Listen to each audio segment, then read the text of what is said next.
Ram care of ആനന്ദിയുടെ വായനക്കാരാരാന്ന് ചോദിച്ചു കഴിഞ്ഞാൽ തുടക്കക്കാരാണെന്ന് എനിക്ക് പറയാൻ പറ്റത്തുള്ളൂ. വായനയുടെ തുടക്കക്കാർ. ഒരിക്കലും സീരിയസ് ആയിട്ട് വായിക്കുന്ന ആൾക്കാർക്ക് ചിലപ്പോൾ അത് ഇഷ്ടപ്പെടണമെന്നില്ല. ഇഷ്ടപ്പെടുന്നവരും ഉണ്ട്. എന്നാലും എന്നെ കൂടുതലായിട്ട് ക്രിട്ടിസൈസ് ചെയ്തിട്ടുള്ളത് സീരിയസ് ആയിട്ട് വായിക്കുന്നവരാണ്. അപ്പോൾ അവർ പറയും, എടാ ഇത് സാഹിത്യമല്ല എന്ന് പറയും. അപ്പം ഞാൻ പറയും, എനിക്ക് അങ്ങനെ എഴുതാനേ അറിയത്തുള്ളൂ. ഞാനൊരു സ്റ്റോറി ടെല്ലറാണ്. കാരണം ഞാനിപ്പോൾ സംസാരിക്കുന്ന പോലെ തന്നെയാണ് ഞാൻ കഥ എഴുതുന്നത്. അപ്പോൾ കൂടെ ഇരിക്കുന്ന ഒരാളോട് കഥ പറയുന്ന പോലെ വായിക്കാൻ പറ്റിയ ഒരു പുസ്തകം എന്ന് മാത്രമേ ഞാൻ അവകാശപ്പെടുന്നുള്ളൂ.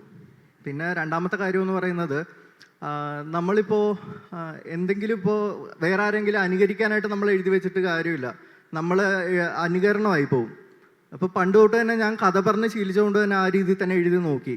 ആദ്യമൊക്കെ ഈ പറഞ്ഞ കണക്ക് തന്നെ എൻ്റെ ആദ്യത്തെ 2 ബുക്കും വന്നപ്പോൾ എന്നെ കളിക്കുടുക്ക സാഹിത്യം എന്നൊക്കെ ആയിരുന്നു എന്നെ പറയുന്നത്, കളിയാക്കുന്നതൊക്കെ. അപ്പോൾ ഞാൻ ചോദിക്കും അതെന്ത് സാഹിത്യമാണെന്ന് ചോദിക്കും. പിന്നെ മെർക്കുറിയലിൻ്റെ 2ാമത്തെ ബുക്ക് വന്നപ്പോഴേക്കും അത് അങ്ങനെ ആക്കി. കുട്ടികൾക്ക് വേണ്ടി മാത്രം എഴുതുന്നു, അല്ലെങ്കിൽ സ്റ്റാർട്ടിങ് ഒരു ഇതിൽ വായനക്കാർക്ക് മാത്രമേ എഴുതുന്നു എന്ന്.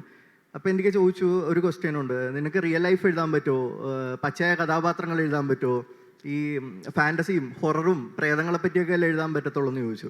അപ്പോൾ അതൊരു ചലഞ്ചിങ് ആയി മാറി. ചെന്നൈയിൽ ആ സമയത്താണ് എനിക്ക് അഡ്മിഷൻ കിട്ടിയത്. ഫിലിം അക്കാഡമിയിലായിരുന്നു. 2 വർഷം അവിടെ പോയി നിന്ന ആ ഒരു കുറച്ച് എക്സ്പീരിയൻസ് ഉണ്ട്. ഇപ്പോൾ എനിക്കിപ്പോൾ ഒരു സ്ഥലത്തെ പറ്റി എഴുതാനായിട്ട് ആഗ്രഹം ഉണ്ടെങ്കിൽ ഞാൻ അവിടെ പോയി ഒരാഴ്ച നിന്നിട്ടൊന്നും കാര്യമില്ല. കാരണം ചുമ്മാ എന്തെങ്കിലുമൊക്കെ കാണാൻ പറ്റും, ബസ്സുകളും ജസ്റ്റ് അപ്പം എന്തൊക്കെയാണോ സംഭവിക്കുന്നത് കാണാൻ പറ്റും. പക്ഷേ 2 വർഷം ചെന്നൈ നിന്നപ്പോൾ അവിടുത്തെ കാലാവസ്ഥ പഠിക്കാൻ പറ്റി. അതായത് മഴ പോലും എങ്ങനെ അവിടുത്തെ ആൾക്കാരെ സ്വാധീനിക്കുന്നു എന്നുള്ളത്. അവിടെ എനിക്ക് തോന്നിയിട്ടുള്ളത് ഭയങ്കര ദേഷ്യം, അല്ലെങ്കിൽ ആരുടെ മുഖത്ത് ചിരി ഞാൻ പലപ്പോഴും കണ്ടിട്ടില്ല. ഇപ്പോൾ നടന്നു പോവുകയാണെങ്കിലും ആരുടെ കുട്ടികളുടെ മുഖത്ത് പോലും ചിരിയില്ല. പക്ഷേ ഒരു ദിവസം ഞാൻ എൻ്റെ ഫ്ലാറ്റിൽ നിന്ന് ഞാൻ ഇറങ്ങി ഇങ്ങനെ ബസ്സിൽ കയറിയാണ് ഞാൻ പോകുന്നത് കോളേജിലോട്ട്. പോകുന്ന സമയത്ത് ഞാൻ നോക്കുമ്പോൾ അന്ന് മഴയുണ്ട്. അപ്പോൾ ബസ്സിൻ്റെ സൈഡിലിരുന്ന് ഞാൻ നോക്കുമ്പോൾ ഓരോ ആൾക്കാർക്കും മുഖത്ത് ഭയങ്കര സന്തോഷമാണ് മഴ വന്നത്. അപ്പോൾ എനിക്ക് തോന്നി അവിടുത്തെ കാലാവസ്ഥ പോലും എങ്ങനെയാണ് അവിടുത്തെ മനുഷ്യരെ സ്വാധീനിക്കുന്നത്. അപ്പോൾ ആ കാര്യങ്ങളെല്ലാം ഒപ്പിയെടുത്തുകൊണ്ട് ഞാൻ റാം കെയർ ഓഫ് ആനന്ദി എഴുതി.